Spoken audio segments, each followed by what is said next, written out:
नमस्कार प्यारे साथियों, मैं श्याम क्लासेस के डिजिटल प्लेटफॉर्म पर आप सबका हार्दिक स्वागत एवं अभिनंदन करता हूं। तो जैसा कि आप सबको पता है मित्रों कि अप्रैल में होने वाली है आपकी परीक्षा, यानी 9 से 12 अप्रैल को आपका एग्जाम होने वाला है, जेल प्रहरी परीक्षा 2025 से। तो सभी तैयार हो जाइए, सीट की पेटियां बांध लीजिए। सभी को अग्रिम शुभकामनाएं पहले से ही।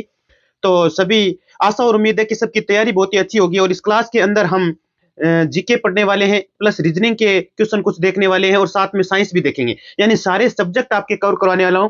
छोटी सी है, ज्यादा बड़ी क्लास नहीं, 25 से 30 मिनट की क्लास रहेगी, जिसमें अंत में अपना स्कोर जरूर बताना है आप सबको कि आपका स्कोर कितना रहता है, आपके कितने परसेंट सही हुए, ये कमेंट बॉक्स में जरूर लिखिएगा। ठीक है।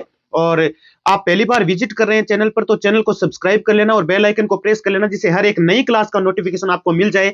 और रेगुलर शाम को 8 बजे, रेगुलर शाम को 8 बजे लाइव क्लास स्टार्ट होती है भाई। फिक्स है समय, 8 सवा 8 बजे लाइव क्लास स्टार्ट हो जाती है। तो उसमें जुड़ना नहीं भूलें। रेगुलर आपकी क्लास हो रही है, जिसमें एकदम पूरा जीके का निचोड़ निकाला जा रहा है और साथ ही सब्जेक्ट सारे के सारे आपको करवाए जा रहे हैं। और जो भी ई बुक होती है या फिर कोई पीडीएफ होती है आपकी, तो वो पूरी की पूरी जानकारी सहित आपको टेलीग्राम पर सेंड कर दी जाएगी। टेलीग्राम की लिंक वीडियो के नीचे मोर लिखा होता है, उसमें जाओगे डिस्क्रिप्शन में, तो वहां से ज्वाइन कर सकते हो, वहां पे मिल जाएगी। ठीक है। या फिर श्याम क्लासेज ऑफिशियल सर्च कर सकते हो तो भी आ जाएगा। ठीक है। तो चलिए टाइम को वेस्ट नहीं करते हैं और क्लास को कर देते हैं स्टार्ट।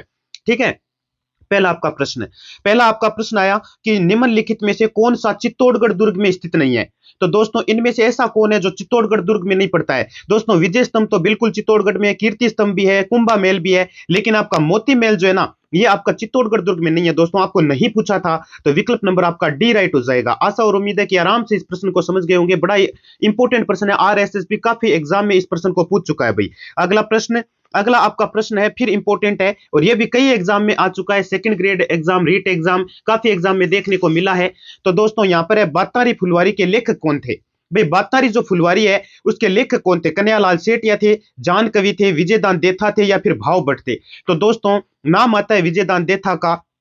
बातारी फुलवारी के लेखक यही थे, विजयदान देथा। इसके अतिरिक्त इन्होंने, जैसे मैं बात करूं, उलझन, उलझन के लेखक भी यही हैं, उलझन इन्हीं का बनाया हुआ है। और एक अनोखा पेड़, इनकी कई सारी रचनाएं देखने को मिलती है, अनोखा पेड़ भी इन्हीं की है। और एक आपने नाम सुना होगा, कब्बू रानी, नाम सुना है क्या, कब्बू रानी। कब्बू रानी, कब्बू रानी ये क्या है, एक बाल कथा है। कब्बू रानी एक बाल कथा है, ये भी, इसके भी लेखक यही हैं। और साथ में जैसे और बताऊं, अंतराल हो गया, चौधरा इनकी चतुराई हो गई, ये सारी की सारी इन्हीं की रचनाएं हैं दोस्तों, विजयदान देथा की रचनाएं। और बातारी फुलवारी की लेखक भी विजयदान देथा ही थे। अगला प्रश्न, अगला आपका प्रश्न क्या कहता है। अगला प्रश्न आपका यह कहता है दोस्तों कि एक मनुष्य ने अपनी, क्या लिखा, एक मनुष्य ने अपनी बेटी का विवाह अपनी मामी के बेटे से कर दिया। दामाद पहले उस मनुष्य को क्या कहकर बताता था। यानी पहले उस, वो जो दामाद है वो पहले क्या कहकर बताते थे भाई, क्या बोलते थे। हैं, तो ध्यान से पढ़ो। एक मनुष्य अपनी बेटी का विवाह अपनी, क्या कर रहा है, मनुष्य अपनी बेटी का विवाह अपनी मामी के बेटे से, अर्थात अपने ममेरे भाई से कर रहा है। ममेरा भाई हो गया ना वो, हाँ ममेरा भाई हो गया, ममेरे भाई से विवाह कर दिया उसने। ठीक है। जो अब उसका दामाद है, अब क्या बन गया, वो दामाद बन गया सर जी, दामाद बन गया। तो इसलिए वह मनुष्य अपने दामाद का क्या हुआ, फुफेरा भाई हुआ ना, अर्थात भाई बुआ का लड़का था वो, है ना, तो वो फुफेरा भाई हो गया। तो विकल्प नंबर आपका सी लिखा गया, फुफेरा भाई। विकल्प नंबर सी को ताला लगा दो। आशा और उम्मीद है कि आराम से इस प्रश्न को आप समझ गए होंगे। अगला आपका प्रश्न है कि जयपुर नगर की स्थापना के समय वहां का प्रमुख वास्तुकार एवं नगर नियोजक कौन था। भाई जयपुर नगर की जब स्थापना हुई थी, तो वहां का वास्तुकार या फिर नगर नियोजक कह सकते हैं कौन था। मंडन मिश्र था, विद्याधर भट्टाचार्य, राजवल्लभ, या फिर दीपक था। तो मंडन का तो बिल्कुल नाम नहीं आता, ये तो अलग है ना। हाँ, और राजवल्लभ भी नहीं है, दीपक भी नहीं है, विद्याधर भट्टाचार्य ये जाने जाते हैं कि ये वास्तुकार माने जाते हैं, कि जयपुर नगर की स्थापना के समय वहां के वास्तुकार विद्याधर भट्टाचार्य थे। विकल्प नंबर आपका बी राइट हो जाएगा। अगला आपका प्रश्न कहता है कि प्रायद्वीप भारत की कौन सी नदी को दक्षिण की गंगा के नाम से जाना जाता है। यानी प्रायद्वीपीय भारत की वह कौन सी नदी है जिसको दक्षिणी गंगा के नाम से जानते हैं। महानदी, कृष्णा नदी, कावेरी नदी, या फिर गोदावरी नदी। तो दोस्तों ये है आपकी गोदावरी नदी। विकल्प नंबर आपका डी राइट हो जाएगा। विकल्प नंबर डी बताने वाले कैंडिडेट सारे सही है यहाँ पर। अगला आपका प्रश्न कहता है, देखो फिर से रीजनिंग का आ गया। 10 बिल्लियां 10 चूहों को 10 सेकंड में पकड़ती है। 10 बिल्लियां हैं जो 10 चूहों को 10 सेकंड में पकड़ती है, तो 100 चूहों को 100 सेकंड में पकड़ने के लिए कितने बिल्लियों की आवश्यकता होगी। आपको कैट्स की संख्या पूछ ली, किसकी संख्या पूछ ली, कैट्स की, कि कितनी कैट्स होनी चाहिए जो आपके 100 चूहों को 100 सेकंड में पकड़ सके। तो दोस्तों 10 चूहों को 10 सेकंड में पकड़ती है बिल्लियां, 10 चूहों को, है ना, 10 चूहों को 10 सेकंड में। तो आप बताओ 20 चूहों को पकड़ेगी तो 20 सेकंड लगाएगी ना। बिल्लियां तो वही है, 10 ही है। अब 30 को पकड़ेगी तो 30 सेकंड लगा देगी, और 40 चूहों को पकड़ेगी तो 40 सेकंड लगा देगी। इसका मतलब 100 चूहों को पकड़ेगी तो 100 सेकंड ही लगेगा उनको, समय तो इतना ही लगेगा, लेकिन बिल्लियां वो उतनी रहेगी। अरे बिल्लियां तो 10 ही है भाई, भाई सेकंड बढ़ा दी गई, समय बढ़ा दिया गया है, तो बिल्लियां तो 10 ही है, तो बिल्लियों की संख्या तो 10 ही रहेगी, इसमें कोई चेंज होने वाला है नहीं। तो विकल्प नंबर आपका बी यहां पर राइट है, हो जाता है दोस्तों। अगला प्रश्न, अगला आपका प्रश्न क्या कहता है? अगला आपका प्रश्न कहता है दोस्तों, निम्नलिखित में से किसे राजस्थान के कबीर के नाम से जाना जाता है? वेरी वेरी इंपॉर्टेंट प्रश्न है, स्टार लगा लेना, क्योंकि सारे लेवल के प्रश्न लिए गए हैं। आरएसएस भी अक्सर ऐसे प्रश्न पूछता है। दादू दयाल, पाबू जी, गोगा जी, रामदेव जी, निम्नलिखित में से किसे राजस्थान के कबीर के नाम से जाना जाता है? यह आपसे पूछा गया, बड़ा इंपॉर्टेंट आपका प्रश्न है। और अपने जो दादू दयाल हैं उनको जाना जाता है भाई दोस्तों, राजस्थान का कबीर कहा जाता है दादू दयाल को। विकल्प नंबर आपका ए राइट हो जाएगा। अगला प्रश्न, अगला आपका प्रश्न कहता है कि गलग्रंथि थायराइड का कार्य क्या है? भाई गलग्रंथि जो थायराइड है उसका कार्य क्या है? रक्तचाप को नियंत्रित करना होता है, प्रजनन प्रणाली नियंत्रित करना, उपापचय का नियंत्रण, या रोग प्रतिरोधक क्षमता को बढ़ाना है? तो दोस्तों इसका कार्य होता है उपापचय का नियंत्रण। जो आपके गलग्रंथि होती है ना, हाँ वो थायराइड गले वाली ग्रंथि की बात चल रही है यहाँ पर, उसका कार्य उपापचय का नियंत्रण करना होता है। विकल्प नंबर आपका सी राइट हो जाएगा। विज्ञान का प्रश्न, बड़ा ही प्यारा प्रश्न। अगला प्रश्न है, और अगला प्रश्न है आपका, निम्नलिखित आकृति में त्रिभुजों की संख्या कितनी है? आपको त्रिभुज दिख रहा होगा, ये त्रिभुज बनाया हुआ है यहाँ पर, देखो एक बार मैं फिर से इसको थोड़ा गहरा कर देता हूं। ये लीजिए, ये त्रिभुज बनाया हुआ है, इसके अंदर और भी त्रिभुज बने हुए हैं, त्रिभुजों की संख्या बतानी है। तो दोस्तों ये सामने ही दिख रहा होगा आपको, ये हो गया पहला त्रिभुज, ये हो गया दूसरा त्रिभुज, ये तीसरा, ये चौथा, ये पांचवा, और ये आपका छठा, ये सातवां, ये आठवां। 8 त्रिभुज तो सीधे ही हो गए, 8 त्रिभुज तो सीधे ही हो गए। अब ध्यान से देखना है आपको कि 8 के बाद में कि ये बड़ा वाला ले लो, ये बड़ा वाला बाहर वाला ले लो, इसको तो आपने लिए ही नहीं ना, एक जोड़ दिया इसमें, एक जोड़ दिया। तो उसके बाद में देखो इस त्रिभुज के अंदर कितने त्रिभुज बन रहे हैं? इस त्रिभुज के अंदर अब दो दो मिलाओ, ये 2 त्रिभुज हो गए, है ना, दो त्रिभुज, एक और 2 हो गए, तो 2 यहां पे जोड़ दिए हमने। और इस तरफ से जोड़ेंगे तो ये इस त्रिभुज के अंदर फिर से 2 बनेंगे ना, है ना, तो 2 ये जोड़ देंगे हम, ठीक है। और इन त्रिभुजों के अंदर देखिए यहां पर एक साथ देखोगे, ठीक है, एक साथ देखोगे तो, एक मिनट रुको, इसको मिटा कर मैं बताता हूं आपको, पीछे जाके बताता हूं। देखो 8 तो सीधे ही हो गए, 8 तो सीधे समझ में आ गए ना आपको, दोबारा बता देता हूं। देखो 1 2 3 4 5 6 7 8, और एक ये बड़ा वाला, तो बड़ा वाला एक जोड़ दिया हमने, प्लस अब देखो ये एक त्रिभुज बन रहा है यहां पर, ये एक त्रिभुज बन रहा है, ये एक जोड़ दो, ठीक है, प्लस ये एक त्रिभुज बन रहा है इधर, ये एक और जोड़ दो। ऐसे ऐसे इसमें कितनी बार करोगे? 3 + 2 + 5 बार होगा ऐसा, ठीक है ना। देखो 1 2 3 है, तो 1 2 और 3 त्रिभुजों को जोड़ने का तरीका बताया, 3 और 2 5 और 1 6, तो सीधा आप 6 भी लिख सकते हैं यहां पर, चलेगा, ठीक है ना, 6 भी लिख सकते हैं, यानी 8 + 1 + 6 सीधा लिख सकते हो, ठीक है। 8 6 14 और 1 15, तो सीधे ही हो गए। अब 15 के अलावा देखो हम त्रिभुज देखते हैं, तो एक साथ देखो यहां पर देखते हैं, देखो यहां पर देखो, ये त्रिभुज अलग से बता दिया मैंने, पहले ही जोड़ दिया था हमने, इनको तो पहले से ही जोड़ दिया। अब इस त्रिभुज को देखो, इस त्रिभुज को ऐसे देखो, ऐसे इस बड़े वाले त्रिभुज को, इस बड़े वाले त्रिभुज में कितने आ रहे हैं? ये अलग से एक हो गया ना, ये अलग से एक हो गया ना, हाँ, तो 16 17, और ये अलग से एक हो गया बीच में, ये बीच में देखो, बीच में ये इतना बड़ा त्रिभुज है, ये अलग से हो गया, ये अलग से हो गया, तो ये 3 त्रिभुज और बच गए, तो 3 और जोड़ दो इसमें, तो 15 और 3 18 त्रिभुज टोटल हो गए। तो 18 आपका विकल्प नंबर ए राइट हो जाएगा, ए में 18 लिखा था। आशा और उम्मीद है आराम से समझ गए होंगे। देखो सुनो दोस्तों, पहले सीधे 8 तो सीधे ही थे, एक बड़ा वाला हो गया, एक लिख दिया हमने, ठीक है, और उसके बाद में 6 जोड़ा था सीधा। 6 क्यों जोड़ा था? 8 6 14 1 15 सीधा कर दिया ना। 15 क्यों? क्योंकि 6 यहां पे जोड़ा था हमने, छोटे वाले त्रिभुजों को जोड़ा था। अब ये बड़ा वाला 1, बड़ा वाला 2 और बड़ा वाला 3, समझ गए क्या? 3 और जोड़ दिए, तो 15 और 3 18, ये 18 के अलावा यहाँ पे कोई अन्य त्रिभुज दिख नहीं रहा है, तो 18 आपका राइट हो जाएगा। अगला आपका प्रश्न, बस्सी वन्यजीव अभ्यारण्य राजस्थान के निम्नलिखित में से किस जिले में स्थित, आपको पूछा गया, तो दोस्तों ये आपका चित्तौड़गढ़ के अंदर, विकल्प नंबर सी को ताला लगा दो। अगला आपका प्रश्न, अगला आपका प्रश्न कहता है, निम्नलिखित में से कौन सा BSSW प्रकार की जलवायु दर्शाता है? यानी BSSW प्रकार की जलवायु कौन दर्शाता है? इनमें से जालोर दर्शाता है, या फिर आपका गंगानगर, बीकानेर, डूंगरपुर। तो गंगानगर, बीकानेर, डूंगरपुर की ऐसी कोई जलवायु नहीं है, जालोर आ जाता है आपका, जालोर अलग से लिखा हुआ है, तो जालोर आपका विकल्प राइट हो जाएगा। विकल्प नंबर ए को ताला लगा दो, ठीक है, वेरी गुड। अगला प्रश्न, अगला आपका प्रश्न है कि जाखम, माही तथा ईरू जख, मई तथा इरु, ये तीनों नदियां राजस्थान में निम्नलिखित में से किस जिले का निरूपण करती है? उदयपुर का करती है, टोंक का करती है, प्रतापगढ़ का करती है या करौली का करती है? तो दोस्तों जख, मई तथा इरु, ये तीनों नदियां राजस्थान में निम्नलिखित में से कौन से जिले का निरूपण करती है, आपको पूछा गया। तो ये निरूपण किसका करती है आपको पता होगा, ये निरूपण करती है दोस्तों प्रतापगढ़ का। विकल्प नंबर आपका सी यहां पर राइट हो जाएगा। अगला आपका प्रश्न बड़ा ही प्यारा सा और सरल सा प्रश्न आने वाला है। प्रश्न आपका कहता है कि राजस्थान की कितने किलोमीटर की सीमा पाकिस्तान के साथ लगती है? 970, 1042, 1120 या 1070? तो काफी बार पढ़ाया हुआ है। जब स्टार्ट करते हैं राजस्थान जी के पढ़ना स्टार्ट करते हैं शुरू से, तब आपको बताया हुआ है कि 1070 किलोमीटर यहाँ पे बताते हैं। मैप में भी काफी बार बता दिया आपको 1070 किलोमीटर। Very good. अगला प्रश्न, कांकरेज एक नस्ल है। कांकरेज किसकी नस्ल है? ऊंट, बकरी, भैंस या फिर गाय की है? तो दोस्तों कांकरेज होती है आपके गाय की नस्ल। विकल्प नंबर आपका डी राइट हो जाए, कांकरेज नस्ल गाय की है। अगला प्रश्न, संत जसनाथी के बारे में कौन सा कथन सही नहीं है? संत जसनाथी जो है कत्रियासर बीकानेर, आपने नाम सुना होगा वहां के, तो उनका कौन सा कथन सही नहीं है इनके बारे में? तो इनका जन्म 1482 ईस्वी बीकानेर कत्रियासर गांव में हुआ, ये तो सही है।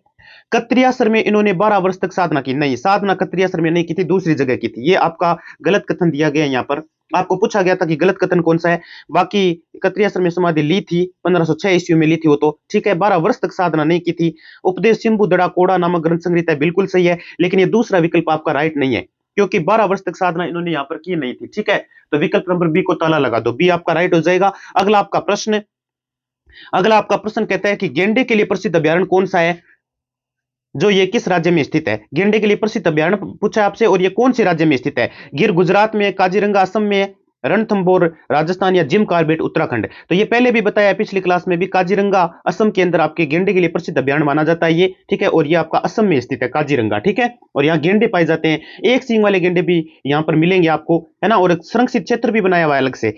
अगला प्रश्न, 2000 प्लस गेंडे है ना संरक्षित क्षेत्र में, 2000 प्लस गेंडे है वहां पर, 26 और कितने ही है।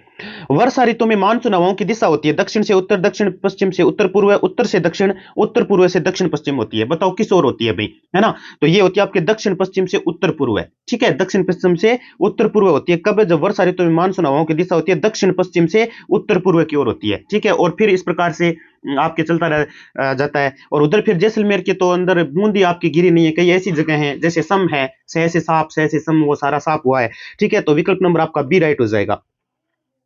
चलिए, ये कंप्यूटर का प्रश्न आ गया क्या? चलो कंप्यूटर का भी पढ़ ही लो, एक प्रश्न है, कोई बात नहीं। कंप्यूटर में इनपुट के बाद जानकारी क्या कहलाती है? इसको डेटा बोलते हैं, डेटा बोलते हैं। अरे इनपुट के बाद जो जानकारी, वो डेटा ही होता है, एक प्रकार का संग्रहण डेटा के द्वारा ही होता है। आप डेटा इसमें आपका राइट हो जाएगा। अगला प्रश्न है, किस तत्व की अधिकता से विल्सन रोग हो जाता है? किस तत्व की अधिकता से विल्सन रोग हो जाता है? आयरन, कैडमियम, तांबा या फिर क्लोरीन की अधिकता से होता है? तो दोस्तों ये तांबा की अधिकता के कारण कौन सा रोग हो जाता है? विल्सन रोग हो जाता है। विकल्प नंबर आपका सी राइट हो जाएगा।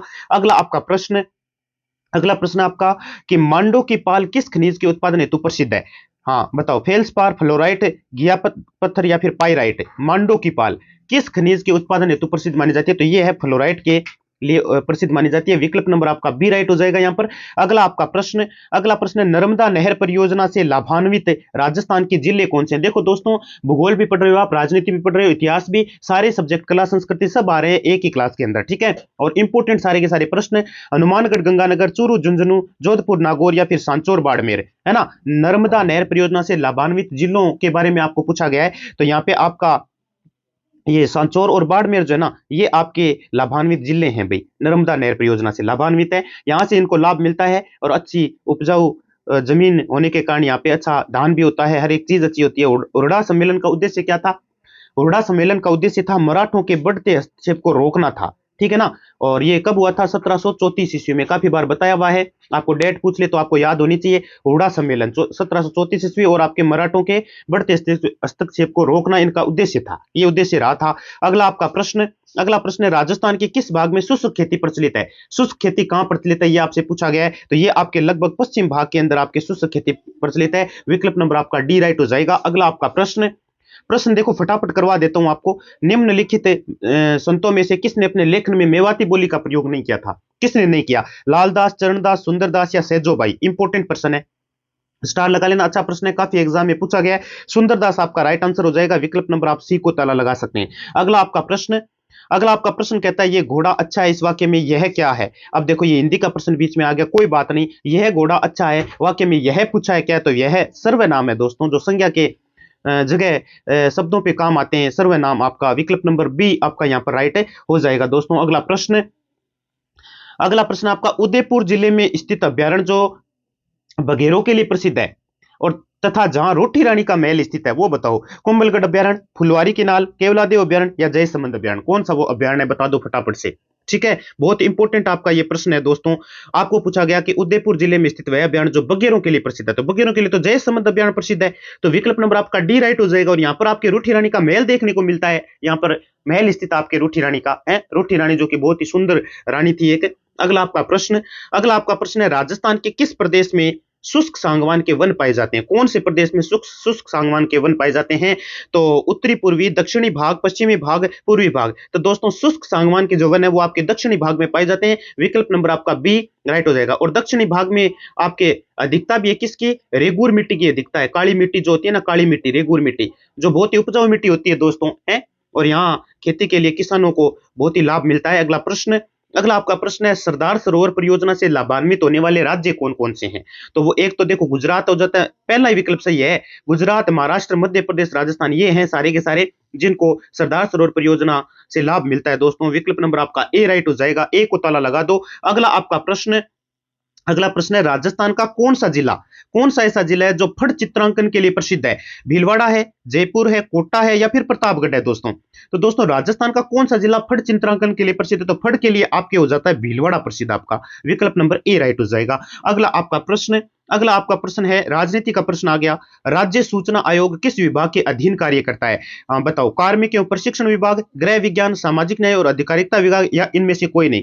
तो दोस्तों राज्य सूचना आयोग विभाग किसके अधीन कार्य करता है, ये आपसे पूछा गया है। और ये फटाफट से जवाब दे दो। तो कार्मिक एवं प्रशिक्षण विभाग में तो कार्य करता ही करता है, और भी करता है। ठीक है, ये कार्मिक वाला ही इसमें रख लेना आप। ठीक है ना, कार्मिक एवं प्रशिक्षण विभाग। अगला विज्ञान का प्रश्न है, पेलाग्रा रोग किसकी कमी से होता है? पेलाग्रा रोग किसकी कमी से होता है? तो दोस्तों विटामिन की कमी से होता है। विटामिन की कमी होना तो पेलाग्रा रोग हो जाता है। तो विकल्प नंबर आपका सी राइट हो जाएगा। सी को आप ताला लगा सकते हैं। अगला आपका प्रश्न है, राजस्थान की जलवायु के संबंध में निम्नलिखित में से कौन से कथन सत्य हैं? आपको कथन सत्य है वो बताने हैं राजस्थान की जलवायु में। तो पहला है, राजस्थान की जलवायु दशाएं एवं वर्षा अतिशीतता प्रकट करती है, बिल्कुल सही है।